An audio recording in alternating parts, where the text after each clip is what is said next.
Thank you all so much for joining us today for our webinar from Leaky Bucket to Revenue Engine. We're super lucky to have wonderful panelists that'll be driving some insights for us all today. I'm sure we're going to learn a lot. Q&A is open, so feel free to pop in and ask any questions as we go through. For the format, we're going to be going through a couple of slides first to introduce some concepts and then opening it up to more of a panel style conversation. So again, feel free to jump in and ask questions and we'll jump right into intros. So Jeff, you want to get us kicked off? Absolutely. Thanks, Anthony, for having me here. A warm welcome to everyone who's joining us from whatever part of the world you're joining us with today. Oops, looks like we might have lost Sid there for a second. Maybe we can hold and see if he comes back to us here. It does look like we've lost Sid. What's a webinar without a tech issue? I know, right? I know. Hey. It happens all the time. Thank you all for bearing with us as we get one of our panelists to join back up. This is where, in my company, we start making bets as to why this person has gone off. Obviously, the top bet is usually, oh, they lost their internet, but we'll come up with something creative. Their dog chewed on their router, or Sid forgot that he needed to drop his daughter off at soccer practice. And then we all can place virtual bets to see which one ultimately ends up. Usually it's the internet's fault, but sometimes people are honest and they come up with interesting things there. Yeah, let's hope that it's not too much of a delay. Otherwise, I'll have to pretend to be Sid as well and then talk through his parts maybe. It'll be a unique webinar format, monologue head. I might as well walk us through. Oh, right, exactly, right. And then we could all do that. Sid, welcome back. Thank you. Looks like my internet went out. Really going to be great. See, I told you. We're back on the hot spot. If Sid was honest, he'd tell us what really happened, but everyone just says their internet went out. The most embarrassing that's ever happened, and I think this will be funny, is that I have a standing desk and that thing's fallen before, but it's not that bad. It's just the internet. Nothing I can do. Of course. All right. I'll kick it off here. Glad to hear Anthony, Sid. Welcome to folks who are joining us. I'm Jeff Howe, Chief Go-to-Market Officer for Rev. So I handle all of our go-to-market motions, and I'm lucky enough to get to really work deeply with all the different departments and try to figure out our best go-to-market path. Excited to be here. Yeah, thanks, Jeff. We're really excited to have you, and I can't wait to hear what you have to share with the community today. I'll quickly just introduce myself. I'm the moderator here, really just making sure things run smoothly, but I do run our channel partnerships at Chili Piper. Hi, everyone. I'm back. Promise I didn't want to leave for any other good reasons. My name is Sid Kaitan. I'm a Senior Go-to-Market Manager at Chili Piper. I've been around for just about a year now. I'm overseeing one of our products called Distro. And before this, it was healthcare and cybersecurity. So now I'm here back in the tech world. And we're happy to have you, Sid. So as we dive right into our content, we're going to get started with some of these topics that really flush into our overall webinar themes. And one of the predominant topics is this concept of a dark funnel. I'm sure you guys have all seen it lately. It's been on LinkedIn everywhere. But Sid, can you kind of tell us what that actually means and why we should care about the dark funnel? Yeah, absolutely. I think traditionally we've seen this 5-step funnel, whatever the stages you want to fill in there, and it makes the marketing or the buyer journey seem like it's sequential or linear. And I think the more we're learning is that's really not the case. You may be able to follow this type of funnel when you want to visualize how you're going to be engaging with your customer, but the reality is that these perceptions are changing in real time. The online world, a lot of what's going on is not trackable anymore. Not everything that's happening is happening on a website. It's not happening in a rep conversation. It's going on in online communities like Slack groups. It's happening in newsletters. There's just a lot of touches that a buyer or a prospect will see with the company's brand that are not recorded or able to be traced. So the implication to me is that we all have to work together. Marketing, sales, everyone else on the team really has to create that cohesive experience. And also there's this piece of making sure that what happens at the top of this funnel or even above connects with everything else that happens later on. So I think that's really the implication of seeing it this way. Yeah, interesting. And presumably there's a lot that goes on before a lead actually enters into your funnel, starts going through these multiple touch points, although not a linear kind of framework anymore. Jeff, what are your thoughts and observations around this first mile problem we're seeing in the world today? Yeah, Anthony, it's a great question. And I'll start off with an observation. And what we've noticed here at Rev is, going back to that whole point of dark funnel and this revenue engine, is that it's complex, right? And over the past, call it 2 decades, there's been lots of innovation to tackle the complexity of this ever-changing funnel, right? Lots of different applications within the funnel that specializes on a specific task that needs to be done. And that's great. And it's all helped us. Marketing automation has improved greatly. The engagement platforms have really been a big part of just really improving the efficiency of the funnel. So at various points, innovation has happened, but the observation here, Anthony and Sid, is that at the very top, or what even we call above the funnel, very little has changed, right? It's the same kinds of techniques that folks have been using. Typically, what they do is they hire a very young sales organization, SDRs, and they have at it, right? They use the kind of common tools, and oftentimes it's based on an ideal customer profile that's defined using a set of firmographic filters. We can get into that a little bit deeper later. But what ends up is that no one's really thinking about this problem above the funnel, which we call the first mile problem, B2B. And really, there's lots of things that are happening here where if it gets done right, then every other part of the funnel is just a lot better. So some of the things that we saw in terms of measurements and observation, I'll start with the top here. It's just the amount of time in research that folks spend trying to find the best fit prospects. And I've seen this firsthand when I used to manage an SDR team, is they have their ICP, is usually in a PowerPoint slide. They use that and they try to apply some filters, and they do their best, and they go to whatever contact database they have and go to LinkedIn, and they think that these are the best kinds of companies to target. But ultimately, a lot of that time is really being wasted. So our research says about 30 to 50% of outbound time is wasted when folks are manually trying to research accounts. And even though they're spending all this time doing the research, 66% of these leads end up being low fit. And even worse is that once these leads enter your funnel, I don't know if this is true for you, Sid, but I know it's true for lots of companies, is once a lead enters your CRM, no one ever questions it anymore. It just stays there. It gets recycled every quarter. It gets worked on. And it could take years for someone to maybe raise their hand and say, hey guys, why are these leads here? Like, why are they here in the first place? Like we actually asked that question as one of our early discovery questions, like, how did you create this list? And oftentimes the answer is someone who used to work here created this list years ago, but it's still being used today. So a majority of leads that enter your funnel are what we consider low fit leads. And I can show you kind of some examples of this later on. But what's scary for lots of CROs and VP of sales is the 5-star opportunities that get missed. And again, our research shows that 50 to 80% net new target accounts don't even show up on our customers list, right? These are lists, again, that they've been working on for years and years, and there's still a bunch out there that are being missed. So when you combine all these different kind of pain points, gosh, it's a big problem, right? You walk in the wrong direction, you're gonna have to backtrack and then find the right direction again. So we think this is a huge problem in the B2B space. No one's really addressed it until now. And I think it's a good analogy, right? You have this great engine that you built, but if you're not going to put in the high quality fuel, then how efficient can that engine be? That's our viewpoint on this aspect here. Yeah, very insightful. If wrong sets of leads are going through your funnel, then you're really getting what you put in at the end outcome. That's right. So we chatted a little bit about the complexity of the dark funnel and how can you really optimize the types of leads that you're engaging with. But what happens when they're at the point where good quality leads, first mile has been solved, they've gone through all the complexities of the dark funnel, chatted with their peers, read all the peer reviews online, and they're really ready to engage with your brand, essentially what we would call probably the last meet. So do you have any observations on what companies are typically doing in this component of that life cycle of a lead?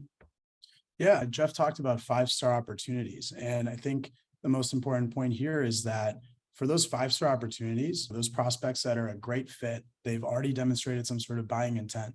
We have to make sure we're rolling out the red carpet for. They need to receive the best experience that your company can possibly give.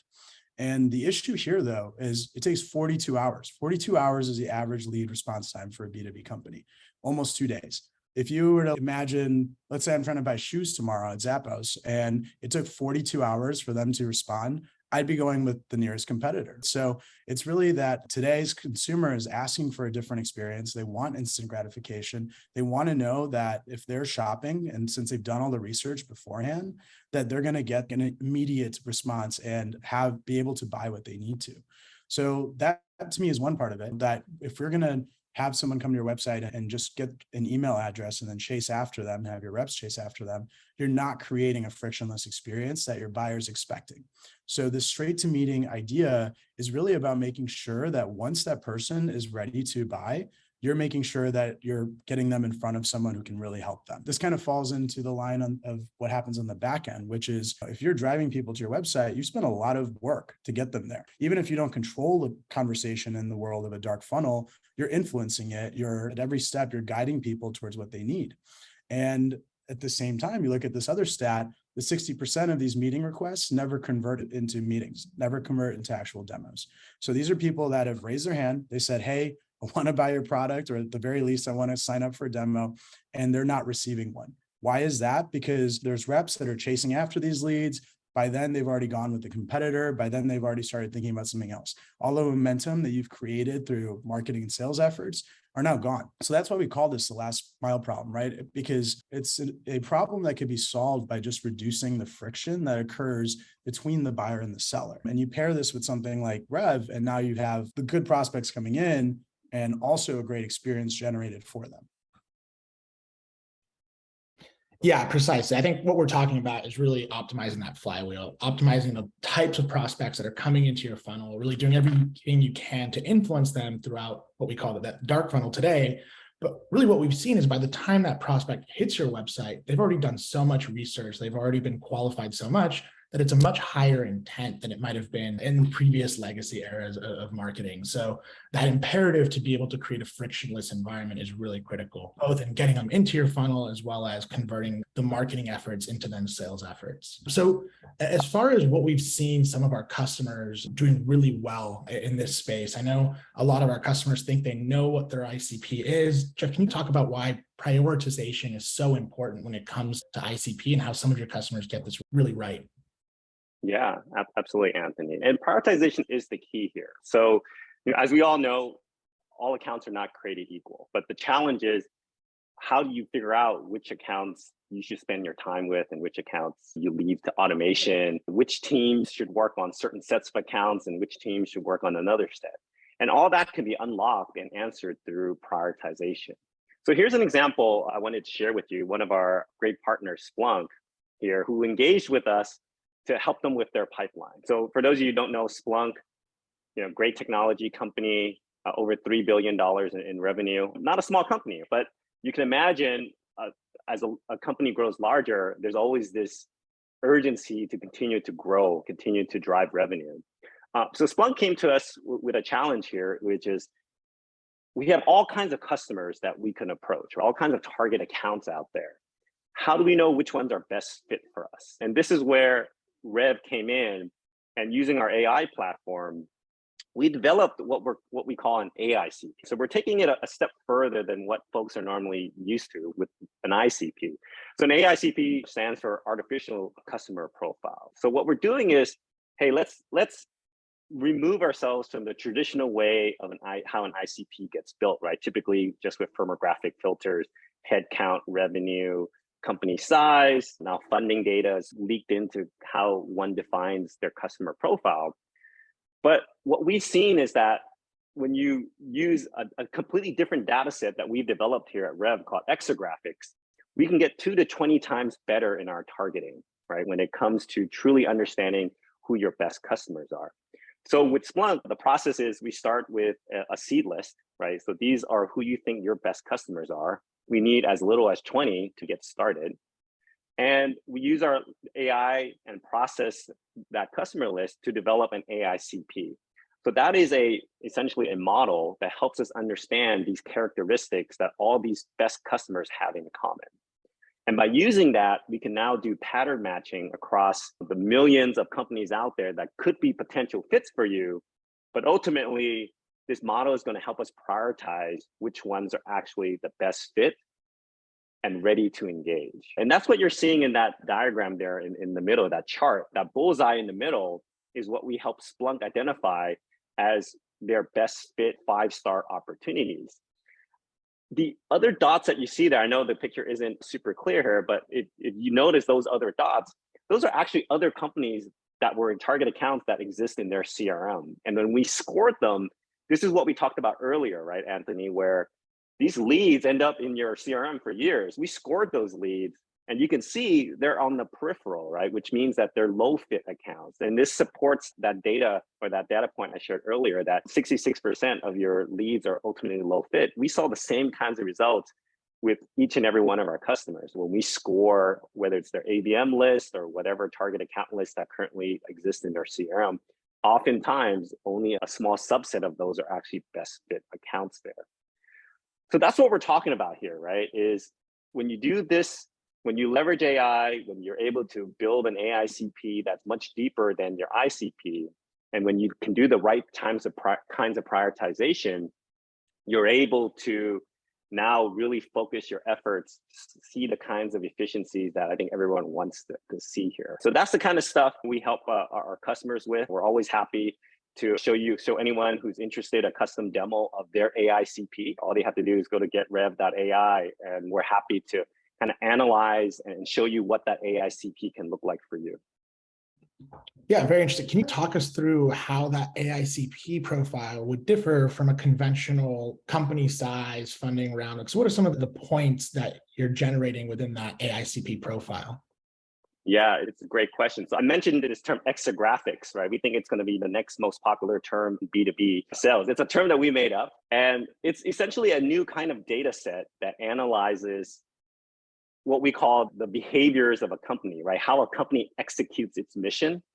So what we do is we look at different buckets of data, right? We look at company information themselves, the company's own website, to understand how they talk about themselves, what kind of claims they're making. We looked at LinkedIn people data, so essentially over 100 million employee profiles. And then we also looked at third-party company data as well from D&B, for example. And when you combine all that data sets together, we start to hunt down what we call these exographic lenses. So these are clues into understanding how a company behaves, what types of investments they're making.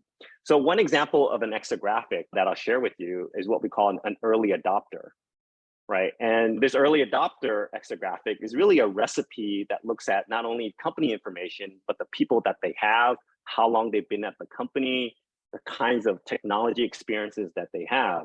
So when you look at that recipe and you're able to combine all these interesting data points, which only AI can do, because you and I probably can't handle the breadth of trying to understand all these nuances, you end up with these exographic lenses, and these, like early adopter being one of them, that really goes above and beyond what firmographics can tell you. So oftentimes, an example that we share is there's oftentimes firmographic twins.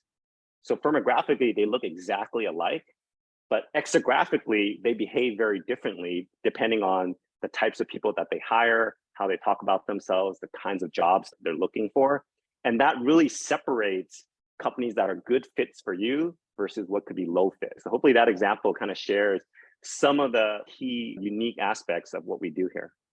Yeah, absolutely. Thanks for sharing that. Certainly I understand how taking that type of a lens can really optimize the leads that you want to drive into your funnel and really focus your time on for that maximal efficiency throughout your process.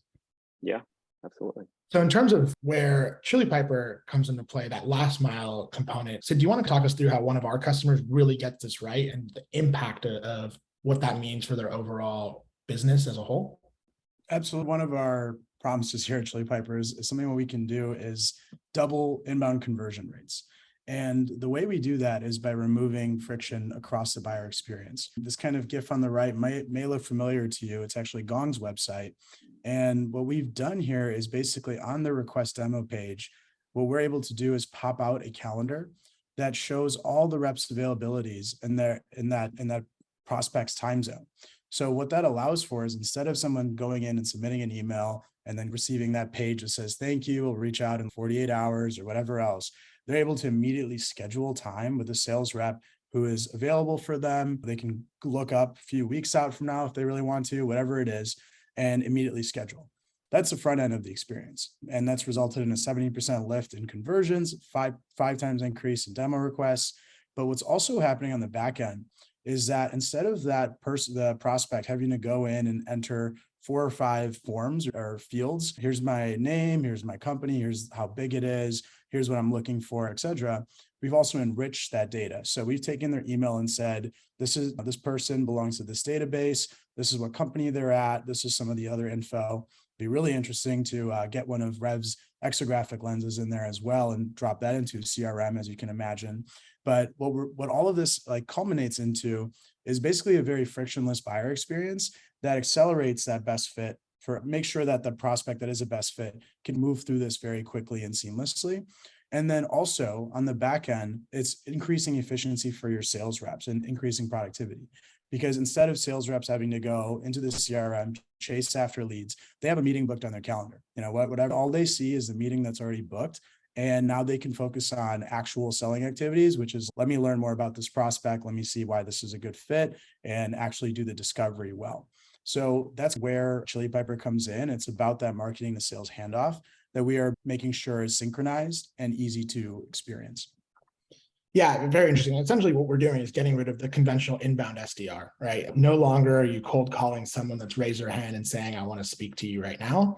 And one of the cool things here is that when someone's coming to a site like Gong, again, as we mentioned earlier, they're likely very high intent. They've done the right steps to bring this lead to a website. They want to speak to someone, and you actually want to get them connected to the right individual within your organization to maximize that conversion opportunity. So one of the things that's going on here in the background that Sid pointed to was this lead routing component, making sure that this lead not only has the best and frictionless experience from the conversion, but they have the most frictionless experience in talking to the right rep that's in their time zone, that's an expert in speaking to their type of a company, and can really bring a consultative sales approach, taking it a step further and connecting the lead to the right person in your company at the right time. So creating this full-on flywheel with a company like Rev, bringing the right leads into your funnel, passing them through your funnel, and then having them connect with the right individual in your organization to hopefully close that deal and get closed won. So this has essentially been the high-level points that we wanted to introduce throughout the webinar. Now what we want to do is take a shift in pace and go into more of a panel style and a Q&A. I would remind the audience, you're more than welcome to shoot some questions in the chat. We'd be more than happy to have our panelists address them. But to kick us off, Jeff, I noticed there's a lot of AI conversation when it comes to building the exographic data and moving beyond firmographics. And it seems like a lot of companies are claiming to use some sort of AI, and in some sense, it still gets a bit of a bad rap in today's ecosystem. How do you feel about that? What's your take on AI use as a whole? Yeah, it's an interesting question, Anthony. Yeah, so if you go to getrev.ai, our website, our URL has AI. So we're guilty as charged, right? We are an AI platform. And I think you're right. Oftentimes, AI has this kind of mysterious connotation to it, which is, hey, we can do everything for you, right? It's auto magic, right? Just set a few parameters and all of a sudden you're going to make $1 billion. And we know that's not true. And AI, if done, I think could be really powerful. So on our side here at Rev, we look at AI as an enabler. It's not the end all be all, right? And we always say to our customers, you know what we don't know. So our approach when it comes to AI is it's more Google Maps as a really good analogy. All of us use Google Maps and we trust it. We probably use it every day to get to the destination that we want. Google Maps uses a ton of AI in terms of how it understands the best route to get you to your destination. But no one here questioning Google Maps, even though it uses a ton of AI. No one has this feeling that Google Maps is trying to trick me or it doesn't work. So what's the magic that has happened with Google Maps is that there's an interaction that allows you to feel like you can decide which route I want to take. They're not forcing you to go on one single route. You decide which route you want to take. You decide which kind of vehicle you want, whether it's a car or a bike. So it has this interactivity that makes people very comfortable, even though there's lots of AI happening in the background. So in that particular case, AI is doing much of the heavy lifting, but they leave some of it to your discretion, right? For us, we take the same approach here when it comes to our AI platform. So we've done all this heavy lifting. We've built these exographic lenses, right? We have over 500 of these exographic lenses in our library. And while it does the heavy lifting, Anthony, we also know that in order to get the trust and at the right comfort level, we need to let go and let the customer steer the AI to the destination that they want to reach. So for example, the seed list that goes into our AI platform is controlled by our customer, right? Obviously, we advise and we have best practices around how to build a seed list, but ultimately that's up to our customer to decide what that input looks like. That's the first part. The second part is also deciding which exographics are more important to them than others, right? Every customer has a unique perspective on their market, and they're going to value certain exographics more than others. And that's great. Again, our job is to do much of the heavy lifting, but let them steer where they want to go. And then finally, Anthony, we have this whole notion of customizable. Not only do we have our library of 500 exographics, but we also provide the capability for our customer to define and create their own exographic lens. Again, which are maybe certain characteristics that they know is true for their sales process. A good example is we have one company that come to us and said, hey, for our product to work, we're looking for companies that have a lack of depth in their IT department. So one of the exographic lenses that they built was, if they don't have a CIO, Chief Information Officer, we're actually better off than if someone actually has a CIO. So that's just a simplistic example of a custom lens, but that's the kind of power we want to put into our customers' hands so that they feel that, hey, AI isn't this mysterious black box that I can't touch, but actually we want them to be interactive. And I think just like Google Maps and how they've been very successful and they've been adopted, I think that's the key for any company who has an AI type technology to achieve that kind of adoption, is to let the customer in, let them be part of the experience. And I think they're going to truly glam on to the technology. Yeah, very interesting. And essentially AI is all around this concept of doing more with less, right? How do we do work smarter, not harder, efficiency, effectiveness, which it seems like in today's market climate is really the current sentiment all around. How are you able to do more with less? How are you to be more efficient, more effective with potentially less resources? Sid, can you chat about how, as a company, Chili Piper is thinking about dealing more with less? And this is for Sid and Jeff, either one of you, feel free to jump in. But I'm sure some of the audience members are thinking the same. They've been told, let's extend runway, let's get to the goals we wanted with a few dollars short of investment. Are you guys seeing that in your own organizations and maybe some of your clients that have come to you for help with this as well? Absolutely. And I'm not trying to stall, but I just realized, can we turn on the chat in our webinar controls? I think that might help the audience if they have anything come through. In the meantime, I'll start talking about efficiency and effectiveness. So when it comes to efficiency, one of the first things that came to mind for me was really about personalization. So how do we personalize our experiences? And at the core of that is actually prioritizing or controlling the level of access. So I think some of what Jeff mentioned, which I really loved, was like knowing if a company is solving their problem with technology. Are they early adopters? What are the types of people they hire?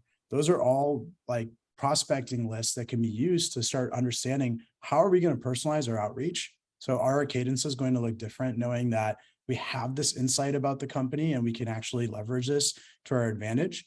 And then all the way through, that's at the first mile, but at the last mile, it's about, are we controlling access in the right way?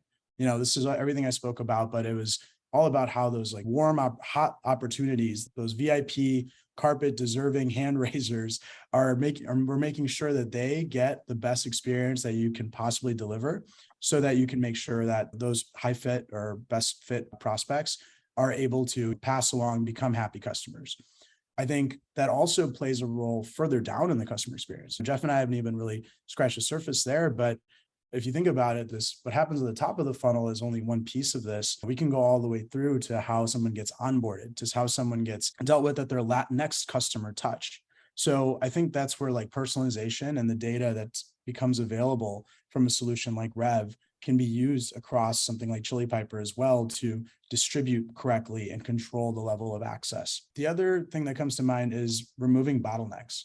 I think today it's very easy that for us to get bogged down into a tool. I think what Jeff has made it very easy to understand is how Rev works. And hopefully I can do something similar to Chili Piper. But one thing I will say is when it comes to routing and I look at the market, a lot of the tools out there are very clunky. It's almost like a lot of companies have been around, they've been established. So it's a lot of feature chasing and it's a lot of looking for things that maybe fringes of the market need. But realistically, when it comes down to it, I think this was a concept mentioned in a book called The Innovator's Dilemma.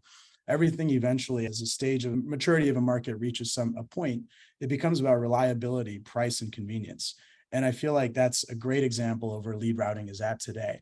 It's like we want to find the right level of customer experience and sales productivity. And after that, it's diminishing returns. We have to focus on what's actually useful. And the last one I would say is doing the most with what you got. I think this ties back to this whole idea of the leaky bucket going to revenue engine. You know, a lot of the customers we've seen, the problem that they had is that they have some sort of leaky bucket. And what that means is there's leads, good fit leads possibly, that are going through their sales process and being lost somehow.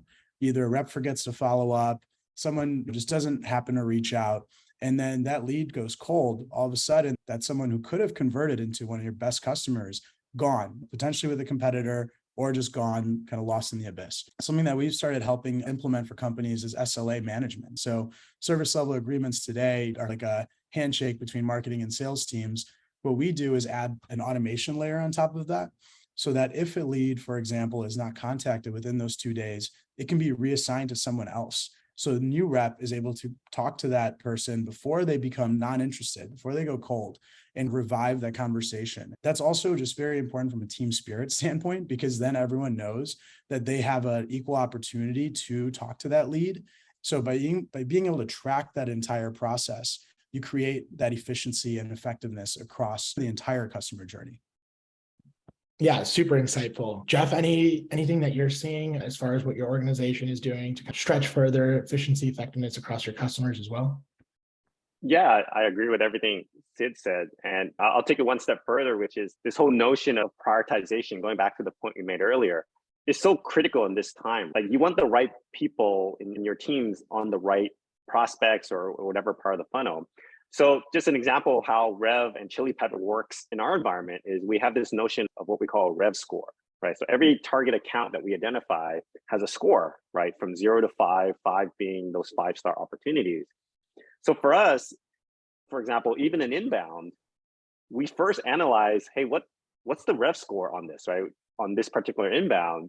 And depending on what the score is, it gets routed to the right person, right? So if it's a 5-star opportunity, it's going directly to our close team, right? Because we want them to interact with those guys right away because they've shown the best fit and propensity to engage. And ultimately, it's going to be a close-won deal versus if an inbound shows with a much lower Rev Score, it's not that maybe it won't turn into a deal, but the prioritization is lower. So that means, hey, it's going to go into maybe our SDR team, or it's going to get routed to a nurturing program. Just because, again, we can't treat all prospects equal. So I think in this age where you have something like Chili Pepper that can help you with that last mile problem of routing it to the right place, what we want to do at Rev here is to help understand that initial, are these accounts even a good fit for you, right? So I think when you combine these two things together, right, that's a powerful kind of combination that bookends your marketing and sales kind of engine right in the middle of it. So it's pretty relevant.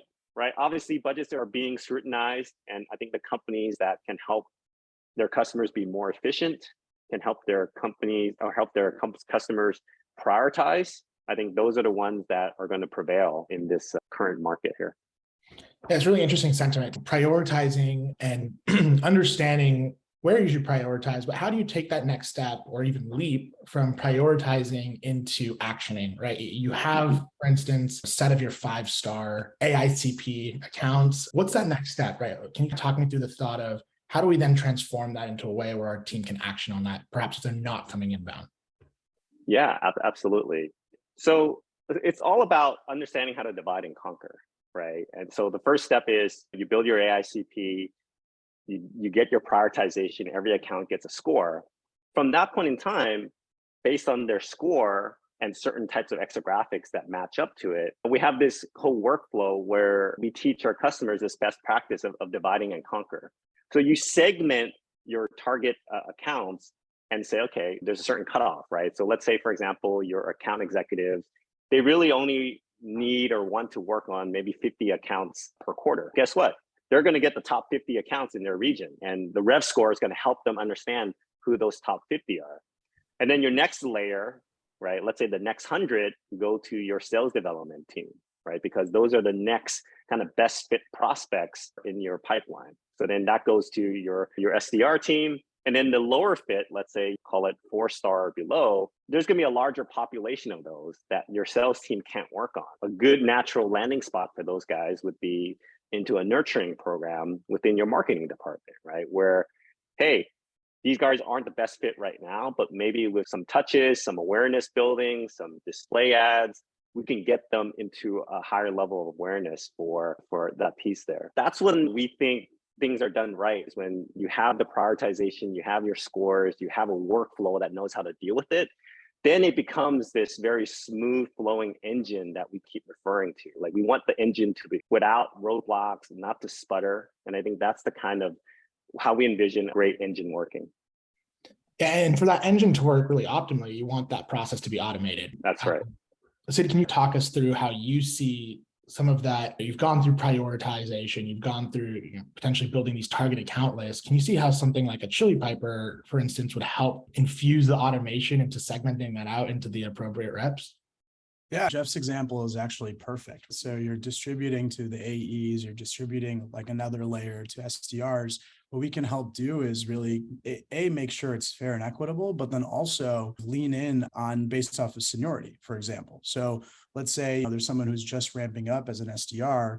We might make sure that their weighted distribution is a little bit lower, right? So they're not receiving as many of those high opportunities until they ramp up, until they're ready to go. That's just one of the use cases, as you can imagine. Other could be from a personalization standpoint, using automation to make sure that anyone with a certain Rev Score goes straight to an AE and then also receives an SDR touch on the way. There's a cadence or something drafted that also just adds like a little nurture component to it. But really what the automation is allowing you to do is make sure that as those prospecting lists come into the pipeline, it's like, all right, are we making sure that all of these are followed up with? They're marketing and sales happy with that. And then are we making sure that every opportunity gets connected with at the right time? So if someone comes in as a new target account from this prospecting list, are they going to receive follow-up within a certain amount of time and make sure that speed to lead part is solved for?